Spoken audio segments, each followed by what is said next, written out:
함께 기도함으로써 2020년 10월 25일 주일 예배를 드리겠습니다. 오늘은 이건희 선생님이 우리를 대표해서 하나님께 기도하겠습니다. Vater im Himmel, danke, dass wir trotz angesichts steigender Corona-Zahlen die Möglichkeit haben, Teil von diesem Gottesdienst zu sein. Danke, dass du auch diese Woche uns begleitet und geführt hast. Segne du unsere Gemeinschaft hier in unserer Jugendgruppe und segne jede einzelne Person, die Teil dieser Gemeinschaft ist. Gebrauche diesen Gottesdienst, um mehr über dich zu lernen und zu erfahren, Herr. Wir wollen dir ähnlich werden, Jesus, und geistig kontinuierlich wachsen. Wir glauben, dass unsere Gebete Kraft haben. Erhöre du uns, unser Herr, über die aktuelle Situation. Hilf uns, das Kreuz täglich auf uns zu nehmen und dir nachzufolgen, Vater. Wir legen alles in deine Hände. In Jesu Namen habe ich gebetet. Amen. 오늘 함께 나눌 본문 말씀은 전도서 3장 16절부터 22절까지입니다.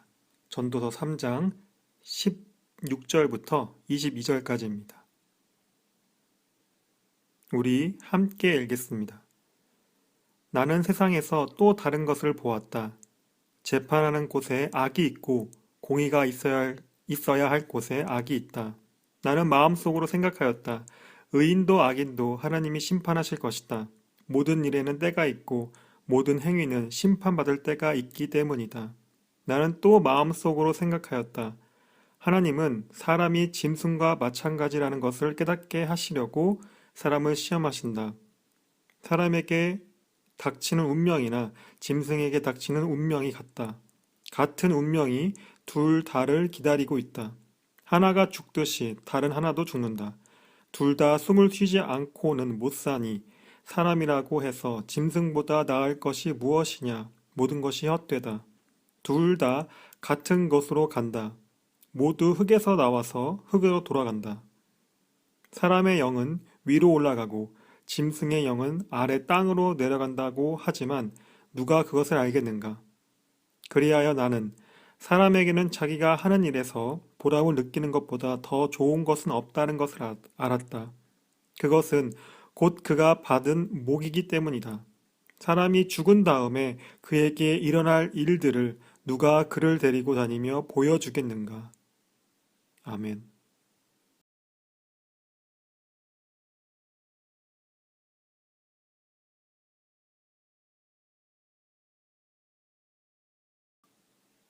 안녕하세요. 사랑하는 중고등부 공동체 여러분. 한 주 동안 잘 지냈나요?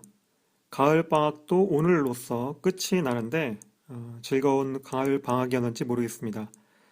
코로나 사태로 집 밖을 나가는 것이 쉽지 않았지만 저마다 모험을 하듯이 밖으로 나가 가족 또는 친구들과 시간을 보냈을 것 같다는 생각이 듭니다. 2주 만에 다시 돌아가는 학교 생활인데 그 사이에 독일을 비롯한 유럽의 코로나 상황이 좋지 않아진 것 같습니다. 아마 새로운 코로나 예방 수칙들이 생길 것 같은데 잘 따라 주었으면 좋겠고 학교에서나 밖에 있을 때는 꼭 마스크를 쓰고 있기를 바랍니다. 우리 교회에서 현장 예배를 드리는 사람들이 마스크를 잘 쓰고 예방 수칙들을 잘 지켜줘서 지금까지 무사히 현장 예배를 드리게 되어서 기쁩니다. 영상으로 예배를 드리는 사람들이 교회와 현장 예배를 위해 기도해줘서 고맙다는 말도 전합니다. 이러한 작은 노력들과 관심들이 쌓이면 이 코로나 사태를 극복할 수 있다고 생각합니다. 저는 오늘 여러분들과 함께 인간은 무엇인가 라는 제목으로 말씀을 나눔을 하려고 합니다. 제목만 들으면 무겁게 느껴지지만 사실 우리는 자주 이 질문을 스스로에게 하고 있습니다. 그리고 사는 동안 자주 하게 될 겁니다. 왜 그럴까요? 질문하기는 쉬운데 확실한 답을 찾기는 어렵기 때문입니다. 그래서 익숙한 질문이지만 풀리지 않는 수수께끼 같은 인간은 무엇인가 라는 이 질문은 누군가에게는 하나님께 하는 질문이고 책이나 영화의 주제로 쓰이기도 합니다. 예전에도 지금도 그리고 앞으로도 많은 사람들이 이 질문에 대한 대답을 하면서 살아갈 것입니다. 여러분에게 인간은 무엇입니까? 이 질문에 대한 여러분들의 대답은 무엇입니까? 저는 그 대답이 지금 여러분의 삶에 큰 방향성으로 영향력을 주고 있다고 생각합니다. 저는 오늘 여러분들과 함께 이 질문에 대해 성경은 특히 전도서에서 어떻게 말하고 있는지 살펴보고자 합니다. 지난주 말씀 나눔에서 모든 것이 때가 있다는 것을 전도서 3장을 통해 생각해 보았습니다. 실제로 우리도 느끼는 사실이죠.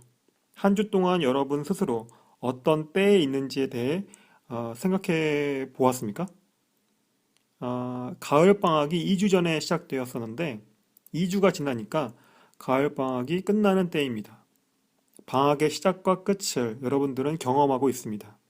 쉴 때가 있으면 해야 할 때가 있는 겁니다. 이렇게 서로 대립하는 때들은 우리가 사는 동안 계속될 것입니다. 하나님을 믿는 우리들은 이 때를 잘 분별해서 현실을 인내하고 미래를 소망하며 하나님을 믿고 서로 사랑하길 원합니다. 그래서 하나님의 뜻이 하나님이 정하신 때에 우리를 통하여서 선하게 이루어지기를 원합니다. 여러분들은 성경을 어떻게 보고 있습니까? 여러분들 대다수는 어릴 때부터 읽은 성경인데 지금까지 읽으면서 느낀 점들은 무엇일까요? 성경은 누가 쓴 것일까요? 이런 질문들에 대해 성경은 이렇게 말하고 있습니다. 디모데후서 3장 15절부터 17절을 보면 그대는 어려서부터 성경을 알고 있습니다. 성경은 그리스도 예수를 믿는 믿음으로 말미암아 그대에게 구원에 이르는 지혜를 줄 수 있습니다. 모든 성경은 하나님의 영감으로 된 것으로서 교훈과 책망과 바르게 함과 의로 교육하기에 유익합니다. 성경은 하나님의 사람을 유능하게 하고 그에게 온갖 선한 일을 할 수 있게 하는 것입니다. 네, 바울이 디모데에게 편지에서 전하는 말입니다. 이 말은 디모데뿐만 아니라 우리들에게도 하는 말처럼 보입니다. 성경은 그리스도 예수를 믿는 믿음으로 봐야 구원에 이르는 지혜를 얻을 수 있습니다. 왜냐하면 성경을 읽는 사람들이 성경을 통해 교훈과 책망과 바르게 함과 하나님의 의를 믿음으로 깨닫기 때문입니다. 그리고 우리는 그 깨닫는 것들을 실천으로 옮겨서 하나님이 원하시는 선한 일들을 해야 하는 것입니다. 어떻게 성경이 우리를 이렇게 변화시킬 수 있을까요? 그것은 하나님이 성경 말씀을 통해서 우리에게 말을 걸고 우리와 교제하시기 때문입니다. 성경은 하나님과의 교제 속에서 사람들이 깨닫는 것들을 그 사람들이 쓴 책입니다. 성경을 쓴 사람들은 저마다 다른 환경과 상황들 속에서 하나님을 만났습니다. 그래서 그들이 성경에서 말하는 하나님과 하나님이 하시는 일들은 조금 차이가 있습니다. 하나님은 한 분이시고 사랑과 정의로 하나님이 만드신 모든 것들을 다스리시지만 어떤 환경과 상황들 속에서 그 하나님을 만나고 교제하느냐에 따라서 하나님에 대한 신앙 고백이 달라질 수 있습니다. 어떤 사람에게는 이스라엘 민족이 하나님을 떠나 다른 신을 섬기며 우상 숭배하는 것으로 인하여서 그것에 대해 심판하신 하나님을 고백합니다. 또 어떤 사람은 하나님이 주신 축복과 사랑에 감사하며 한없는 하나님의 사랑을 찬양하고 경배합니다. 이것은 우리도 마찬가지입니다. 부모님과 내 신앙이 다르듯이 나와 친구들 간의 신앙이 다를 수 있습니다.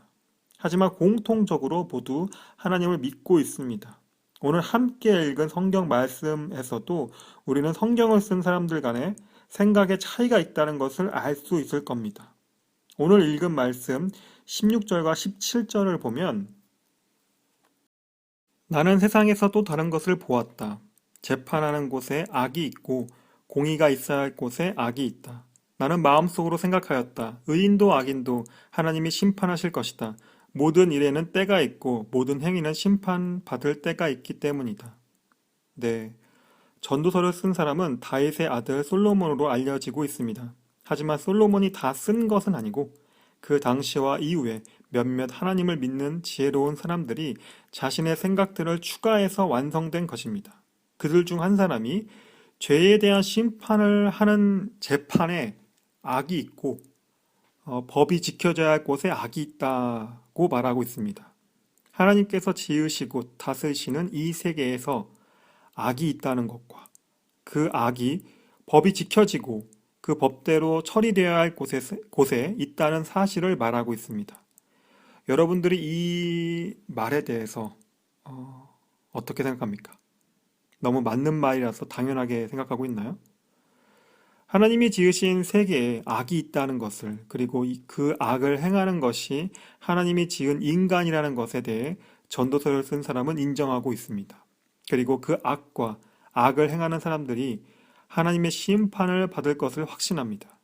모든 일에 때가 있고 그 때 중에 하나님께서 모든 사람들이 했던 말과 행동들, 그리고 그들의 마음을 보시며 심판하신다는 것입니다. 이것은 전도서를 쓴 사람이 하나님께 바라는 소망입니다. 지금 현실은 선보다 악이 이기는 것처럼 보이고 악한 행동이 선인 것처럼 보이지만 언젠가 하나님의 심판으로 그것들에 대한 처벌을 받을 것이라고 믿는 것입니다. 현실이 절망적이라고 미래까지 절망적일 수는 없습니다. 하나님께서는 그 절망을 허락하시지만 그 절망은 일시적이고 어떤 때입니다. 그 절망이 지나가면 소망이 이루어지는 것입니다. 우리가 지금 코로나 사태를 지켜보면서 미래에도 코로나 사태가 계속될 것이라고 믿는다면 절망일 뿐입니다. 전 세계적으로 많은 사람들이 코로나 바이러스에 감염되어 죽거나 치료되어도 후유증에 시달리고 있습니다. 하지만 이와 반대로 이 코로나 사태를 이겨내려는 세계인들의 싸움도 멈추지 않고 계속되고 있습니다. 저는 하나님께서는 이 코로나 사태를 이 땅에 허락하셨다는 것을 느낍니다. 이 사태 속에서 우리에게 지난 날들을 돌아보고 미래에 대한 소망을 품게 하신다고 생각합니다. 그리고 이 사태 속에서 벌어지는 사람들의 차별과 폭력으로 나타나는 악한 말들과 행동들은 하나님께서 심판하실 것입니다. 이것이 이 코로나 시대를 살아가는 믿는 사람들의 소망이 되어야 합니다. 오늘 본문 말씀을 보면서 전도서를 쓴 사람은 하나님께서 사람과 동물이 죽는 것이 같다는 것을 알게 하기 위해서 사람을 시험한다고 말합니다. 18절부터 22절까지를 보면 나는 또 마음속으로 생각하였다. 하나님은 사람이 짐승과 마찬가지라는 것을 깨닫게 하시려고 사람을 시험하신다. 사람에게 닥치는 운명이나 짐승에게 닥치는 운명이 같다. 같은 운명이 둘 다를 기다리고 있다. 하나가 죽듯이 다른 하나도 죽는다. 둘 다 숨을 쉬지 않고는 못 사니 사람이라고 해서 짐승보다 나을 것이 무엇이냐? 모든 것이 헛되다. 둘 다 같은 곳으로 간다. 모두 흙에서 나와서 흙으로 돌아간다. 사람의 영은 위로 올라가고 짐승의 영은 아래 땅으로 내려간다고 하지만 누가 그것을 알겠는가? 그리하여 나는 사람에게는 자기가 하는 일에서 보람을 느끼는 것보다 더 좋은 것은 없다는 것을 알았다.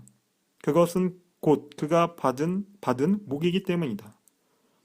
사람이 죽은 다음에 그에게 일어날 일들을 누가 그를 데리고 다니며 보여주겠는가?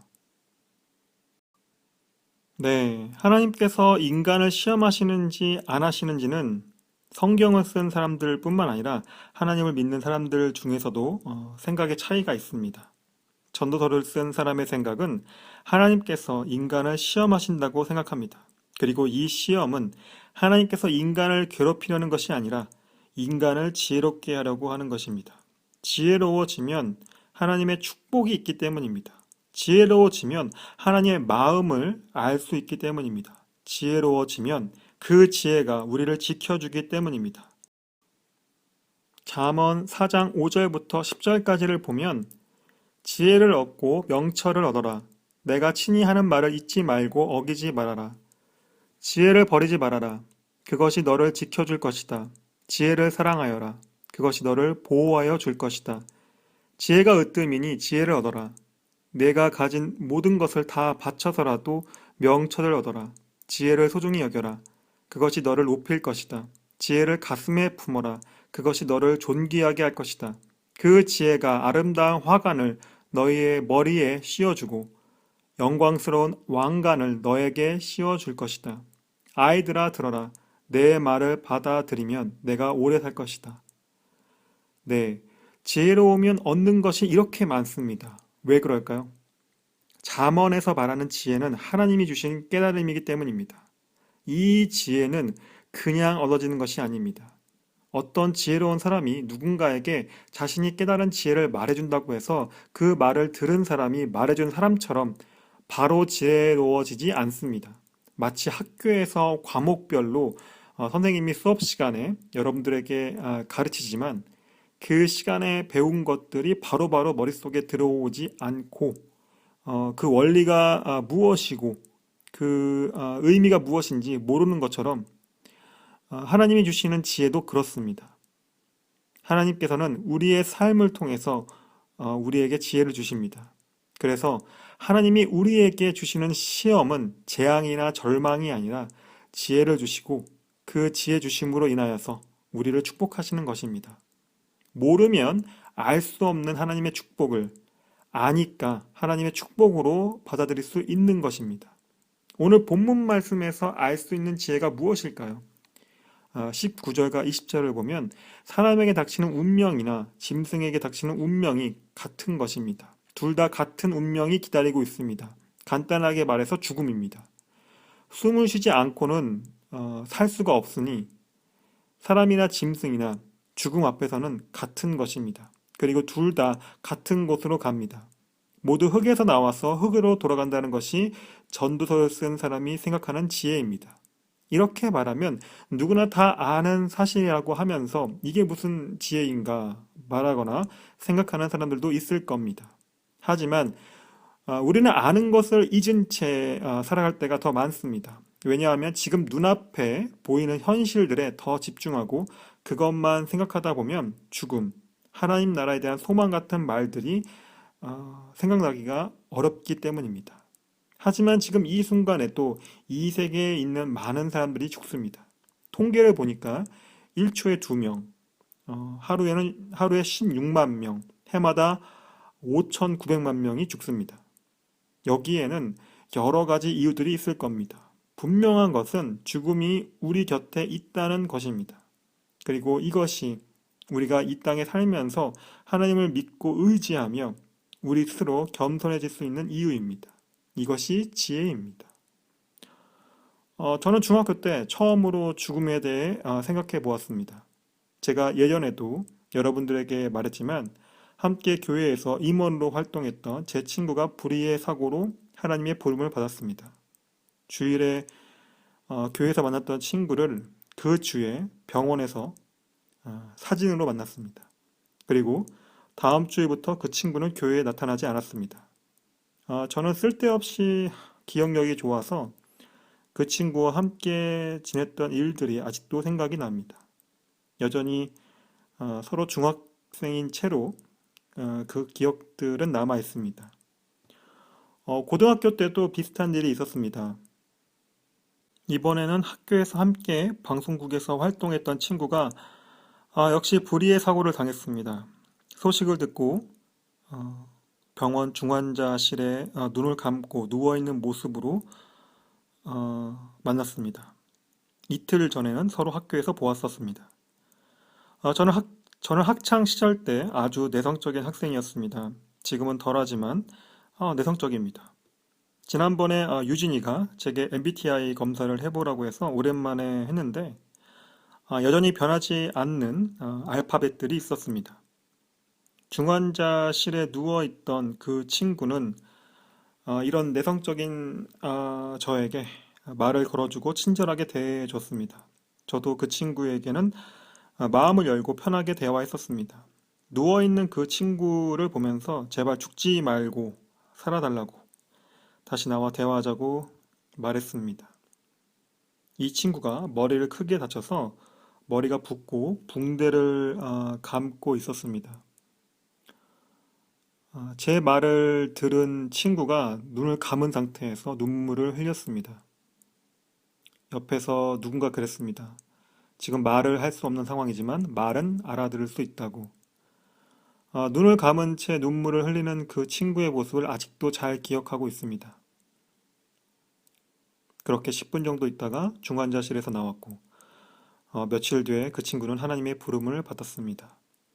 제가 이 당시에 제 친한 친구들과 사랑하는 사람들에게 했던 말이 기억납니다. 제발 죽지 마라. 네, 뭐 그 말을 들은 친구들과 사람들은 이게 무슨 소린가 했죠. 그 이후로 지금까지 저보다 먼저 하나님의 부름을 받은 사람들이 있었습니다.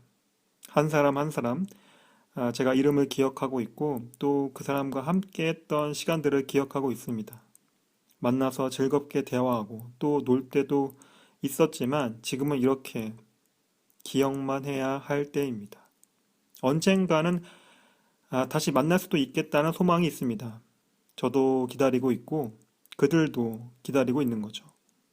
제가 이런 생각들을 그냥 얻은 것이 아닙니다.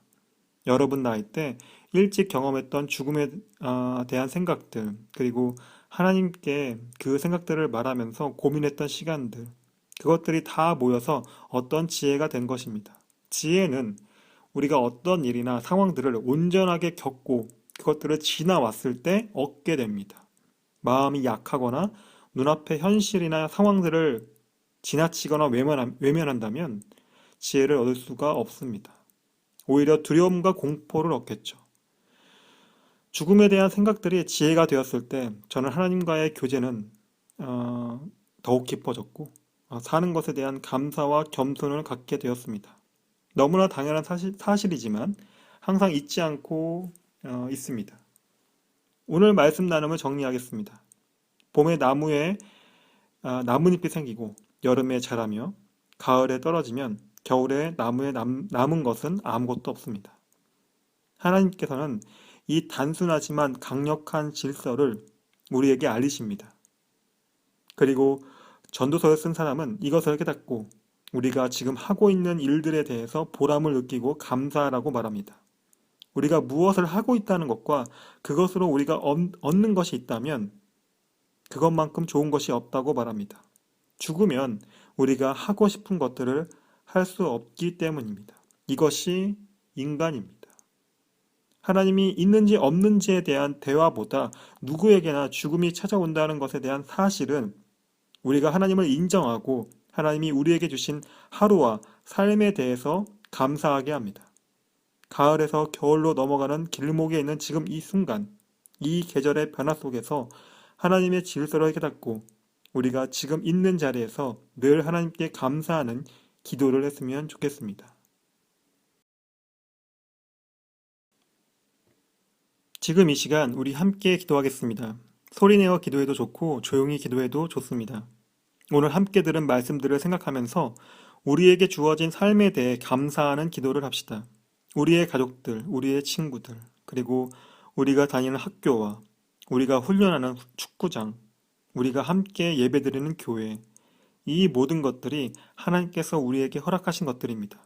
우리가 하나님께 늘 감사 기도를 해야 할 이유입니다. 또한 언젠가 다가올 죽음에 두려워하는 것이 아니라 하나님 앞에 우리의 삶이 부끄럽지 않도록 죽는 날까지 우리가 하나님의 말씀 가운데 거할 수 있게 우리에게 그런 강한 믿음을 달라고 하나님께 기도합시다. 마지막으로 우리가 가진 지금의 문제들을 하나님께 말하고 하나님의 도우심을 바라는 기도를 합시다. 이것을 위해 지금 이 시간 우리가 간절한 마음을 가지고 하나님께 기도하겠습니다.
예수님 이름으로 기도합니다. 아멘. 제가 기도하겠습니다. 사랑이 많으신 하나님 아버지, 오늘 우리가 함께 모여 예배를 드립니다. 이 예배를 통해 우리의 몸과 마음의 변화가 있기 원합니다. 우리에게 매일의 삶을 주시는 것에 대해 감사합니다. 우리가 그 삶 속에서 하나님의 지혜를 깨닫기 원합니다. 남들이 관심 갖지 않고 무시하는 것들 속에서 하나님의 지혜가 있다는 것을 알고 발견하게 하여 주옵소서. 이 아름다운 가을 날들 속에서 하나님의 질서를 발견하는 우리들이 되게 하여 주옵시고, 하나님이 주신 지혜가 우리를 고통 속에서 인내로 나타나게 하시고 기쁨 속에서 감사로 나타나게 하여 주옵소서. 우리가 죽는 날까지 하나님의 은혜에 감사하고 우리가 하는 일들에서 보람과 기쁨을 발견하고 느끼기 원합니다. 유럽의 코로나 사태가 심각해지고 있습니다. 하루에도 많은 사람들이 코로나에 감염되거나 죽어가고 있습니다. 하나님께서 속히 이 코로나 사태를 종식시켜 주시고 더 이상의 피해와 희생이 없도록 하여 주옵소서. 우리가 이 코로나 시대에 하나님을 신뢰하여 하나님의 뜻과 그 마음을 아는 우리들이 되기 원합니다. 또한 인종과 성별 그리고 경제적인 이유로 차별받는 사람들이 있습니다. 하나님께서 모든 사람을 사랑하고 동등하게 지으셨다는 것을 모든 사람들이 알게 하여 주옵소서. 우리가 이것을 전하고 삶에서 실천하는 사람들 되기 원합니다. 우리를 통하여서 하나님의 사랑과 평화가 이 땅에 있게 하여 주옵소서. 하나님께서 이 모든 것을 하나님의 시간과 때에 아름답게 하셔서 모든 사람들이 하나님이 살아있다는 것을 믿게 하여 주옵소서. 이번 주에 우리 공동체에 생일을 맞이한 사람이 있습니다.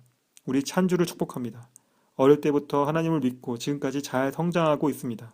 찬주가 있는 곳마다 하나님께서 함께 하시고 어디서 무엇을 하든지 하나님의 사람으로 살아가게 하여 주옵소서.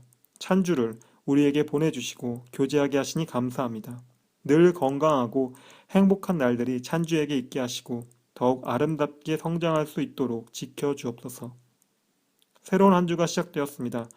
가을방학을 마치고 학교로 돌아가는 우리 학생들이 학교 생활을 잘 할 수 있게 도우시고 우리 교사들이 이번 한 주도 수고하여 계획하고 맡은 일들을 잘 수행하게 하여 주옵소서. 우리 중고등부 공동체가 매일의 삶 속에서 하나님과의 교제하는 것을 멈추지 않게 하시고 그 교제 속에서 하나님이 주신 힘과 능력으로 매일매일 살아가기 원합니다. 항상 몸의 건강함과 마음의 평안함으로 우리와 우리의 가족들을 지켜 주옵소서. 예수님 이름으로 기도합니다. 아멘.